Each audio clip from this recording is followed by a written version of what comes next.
sorry. And what else? Author. I know that because I just read your book. It's amazing she has a table back here. So I'll make sure to check that out, and here she is. Thank you, Tiffany. How's everybody doing tonight? That's it? That's all we got? All right. So, try not to trip over the cord. So I'm Erin Baer. I'm an empowerment coach. I am an author and a motivational speaker. But I've not always been this woman standing before you today. And in order for you to understand how women find themselves in the situation of domestic violence, domestic abuse, sexual assault, I need to back up, and I need to share a story with you about my childhood. It's called the Can Man. My mother had always told me that making my gifts and giving it to the people I love would be more valuable than anything I could find in a store. So, as a 10-year-old girl, I gathered two favorite things. One was mine, and one was my mother's. She loved Coca-Cola, so I figured I'll get a Coca-Cola can, make sure it's in pristine condition. Do any of you remember the dancing flowers, the guitar, sunglasses? That was one of my favorite things. So I took that flower and I tore it to pieces. And I took that Can Man and I made what I called the Can Man. I was super excited about it. I wrapped it up, I put it in a pretty package, put a bow on it, waited eagerly on Christmas morning for my mom to open this gift. She was so excited, and I was smiling ear to ear. She opened the gift, she took out the Can Man, she looked at it, she looked at me, and she said, "This is the worst gift I've ever received." I was crushed. She took that Can Man, and she threw it in the trash. That behavior told me that I was not good enough, and anything I do was not good enough. It set me on a path of thinking, no matter what, I'm never going to be good enough for anybody. I never really thought I was in abusive situations. Never. I started dating at 19. College boyfriend, my first lover. Didn't love him because I didn't really know what love was. He mentally and emotionally abused me, but it wasn't abuse. I didn't have scars, I didn't have bruises. No one knew the turmoil that was going on in my heart or my mind, so it wasn't abuse. He moved on, he got bored, got into another relationship. It was abusive and it was worse. I kept down this path for many years, until finally I moved to Colorado to start over, start fresh. I got my dream job and I worked in the golf industry. It was my passion. I've been golfing since I was 2. It was everything I could imagine. I was a grown-up, even though I've been on my own since I was 14. Yes, you heard that right. On my own since I was 14. I had no good examples of what relationships were supposed to be. So I put on my first event, Women in Golf Day. It was a huge, huge success. I met a guy. He was charming. He was 14 years older than me. It was a real-life adult relationship. Within weeks, he moved into my apartment without my consent. He threatened me that if I did not allow that, he would leave.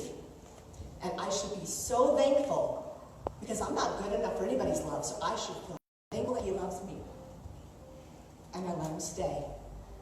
A few weeks later, the manipulation got worse, and the beatings began. I was being mentally abused, emotionally abused, financially abused. I had to take care of us. And if I didn't, I got beat. I got kicked out of a car while it was moving on my icy driveway. I got thrown out of a golf cart at full speed, and back then, they were fast.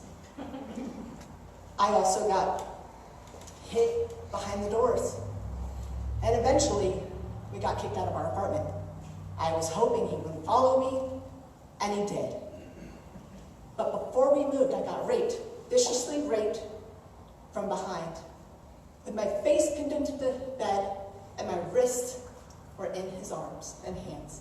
I couldn't get away. And when you're being raped, you numb yourself. You just want it to stop. You want the pain to go away. He's bigger than me. He's from behind me. He's pinned me down. So what do? I reached for an object, any object, to make it stop.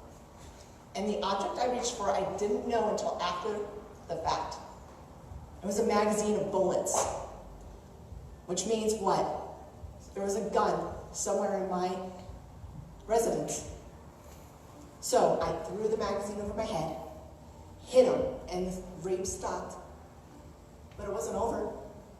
I was beat as I lay naked on the floor, covering my head and hoping to God that this would stop. This wasn't my life, but it was. But did I call it abuse? No, because I must have provoked it. I must have caused him to cause this much pain. So it was my fault, because after all, I wasn't worthy of his love, and he was showing me love. So when we moved into the next apartment, we were only there for about a month.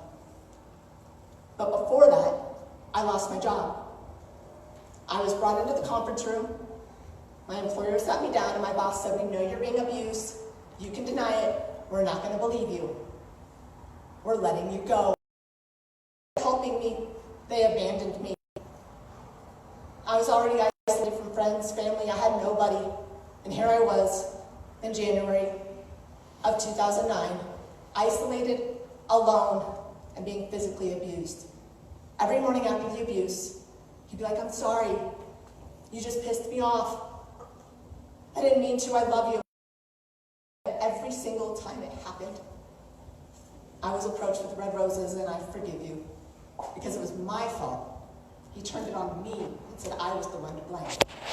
So when women say they went crazy or they snapped because of the abuse, I snapped. I came home one day and I started throwing all his belongings down the stairs and I kicked him out. And it's only because I had friends that knew what to say when I didn't have to say anything at all. They removed the blinders from me. They opened my eyes, and with someone who I was working for at the time, she said, "I need you to do some research on domestic abuse and violence and come up with red flags." And I did, and I sat in my apartment alone in shock that I was finding myself in an abusive relationship. I kicked him out, time went by, and then his cats, and I wanted them out. I called animal control, accidentally confessed everything that happened. She came over, came into my crimes took place. I said, "There were no crimes, ma'am, just take the cats and leave. I want to go on with my life." Took place, ma'am. This is serious. Because of that, he was convicted. However, he only served 1 day in jail, 35 hours in jail, and he had to pay restitution. 17 months later from when he was arrested, the court was getting closed. And I walked to my mailbox and I got an envelope that said victim compensation from Douglas County. I opened it up. I found a check. Anybody want to take a guess of how much? $1,000. That's what my life was worth.